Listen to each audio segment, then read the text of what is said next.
अस्सलामुअलैकुम। मोहम्मद अज़हर सिद्दीक अपने programme mess news के साथ हाज़िर है। खुदमत आज का बहुत ही अहम दिन है। एक्सक्लूसिव खबरें आप इस कॉन्टेक्स्ट में है कि लाहौर हाई कोर्ट की बातें तो बाकी जो कि मैं पेश हुआ हूँ वो बहुत ही अहम केसेस हैं, उस पर गुफ्तगू होगी।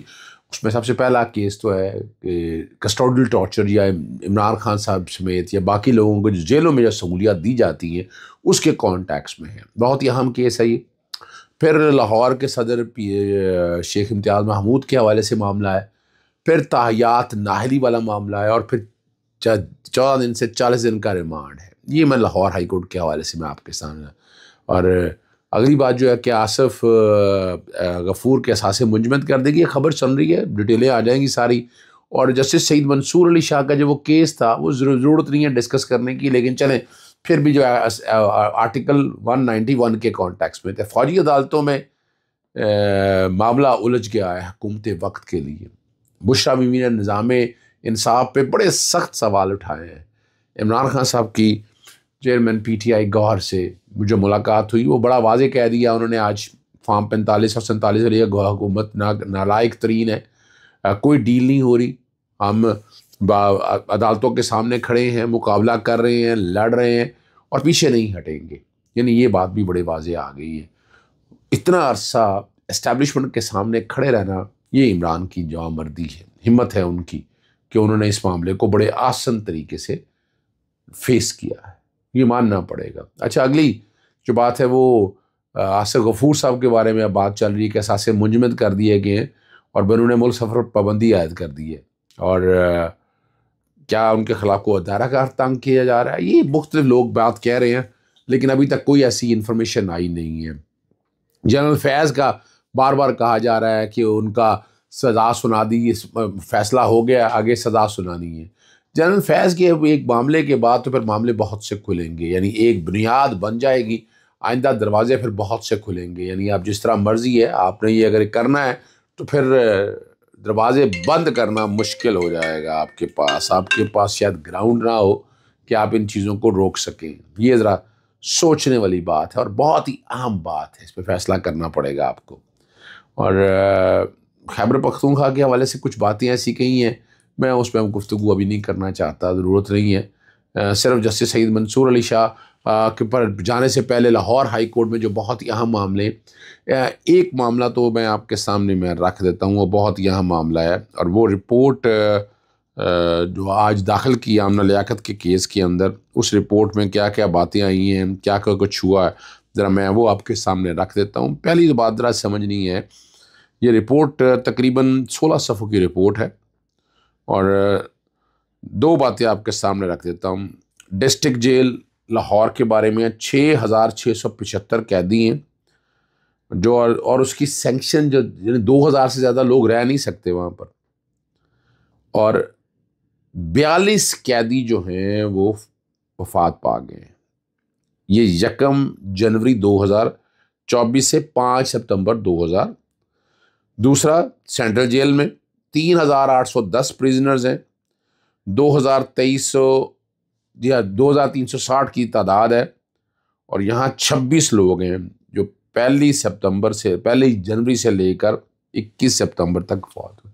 चीफ जस्टिस आलिया नीलम साहबा के सामने मामला लगा है और 28 जनवरी तक के लिए केस की समाअत मुलतवी हुई है।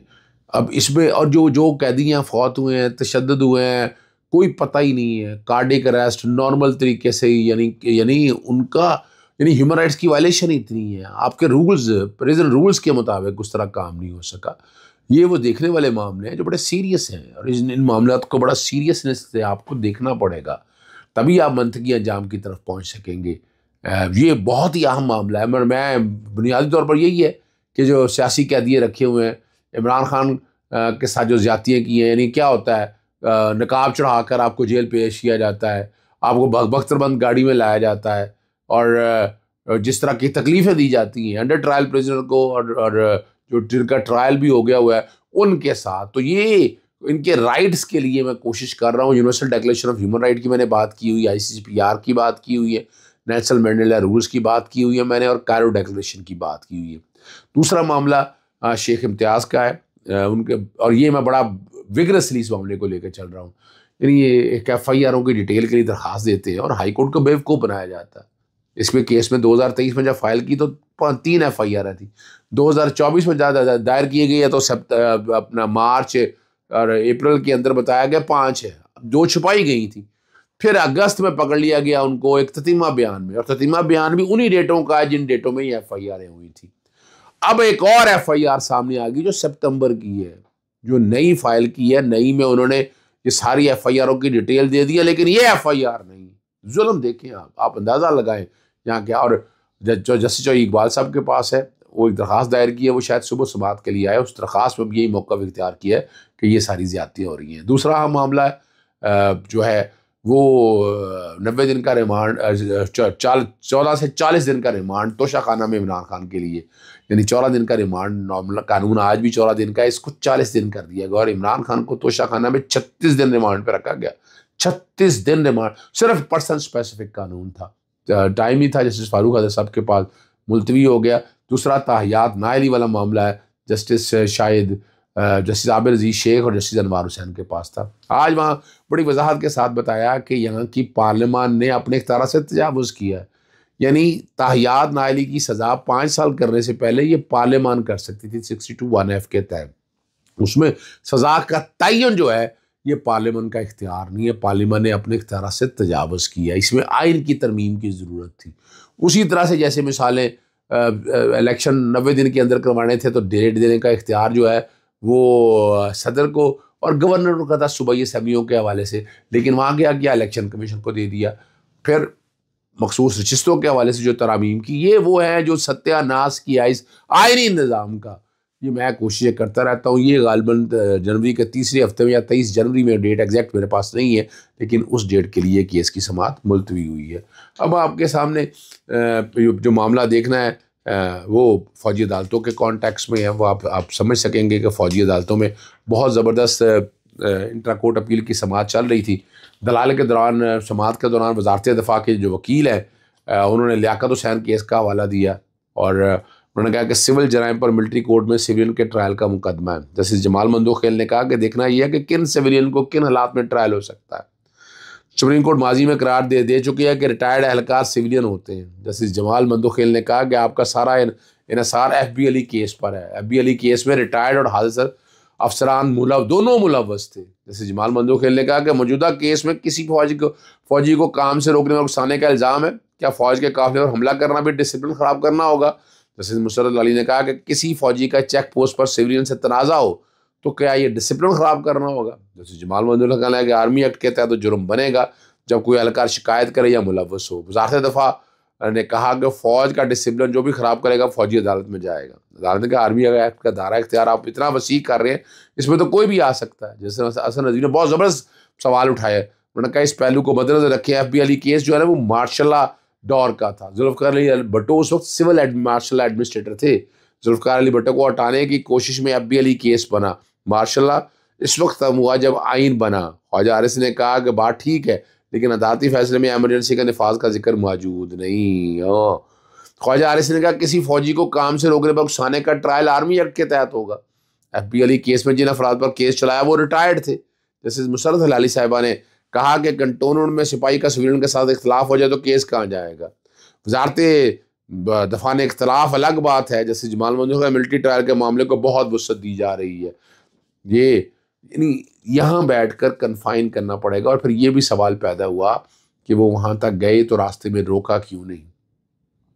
और अब सवाल इसीलिए बार बार उठ रहे हैं कि ये बहुत ही अहम मामला है कि वहाँ पर रोकना चाहिए था, वहाँ पर जाना नहीं चाहिए था। 9 मई वाले दिन अगर लोग यहाँ से निकल के मिलिट्री की इंस्टॉलेशन या उन जगह में तो किसी भी जगह पूरे पाकिस्तान में जहाँ कहीं भी रोकने की कोशिश नहीं की तो किसने स्टैंडिंग इंस्ट्रक्शन दी थी कि आपने रोकना नहीं है? उनको सॉफ्ट तरीके से रोका जा सकता था, डिस्बर्स किया जा सकता था, आंसू गैस शेल फेंके जा सकते, गैस फेंकी जा सकती थी और बहुत तरीके से थे।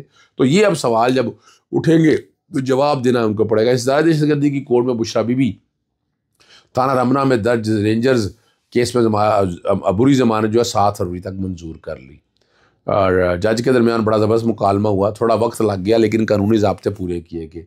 जज ताहिर सिपरा ने कहा कि कोई बात नहीं, हमारे अदालतों से एतमाद उठ गया बुशरा बीबी का। नहीं, ऐसा नहीं, हर जगह से ट्रस्ट नहीं उठ सकता। जज ताहिर अब्बास सिपरा साहब कहते हैं जस्टिस जैसा भी चल रहा होगा, ख़त्म होगा तो सोसाइटी ख़त्म हो जाएगी। अब मेरे पास कचहरी में भी पेश होती रही है, जज ताहिर अब्बास साहब ने कहा।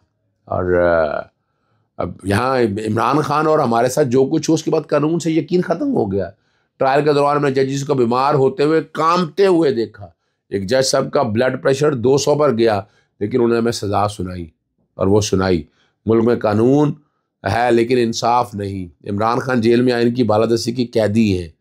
और अब इस पर जो जज साहब ने कहा, हमने सब मिलकर मुल्क के लिए साथ चलना है। आप तमाम मुकदमा में शामिल तफ्तीश हो जाए। और ये हदायत की है जज साहब ने बुशरा बीबी साहिबा को। अब ये वो सारे मामलात हैं जो मैंने आपके सामने आज के रख दिए हैं, लाहौर हाई कोर्ट का भी और फौजी ट्रायल के हवाले से भी। इजाज़त चाहता हूँ। अस्सलाम वालेकुम, अल्लाह हाफ़िज़, पाकिस्तान जिंदाबाद।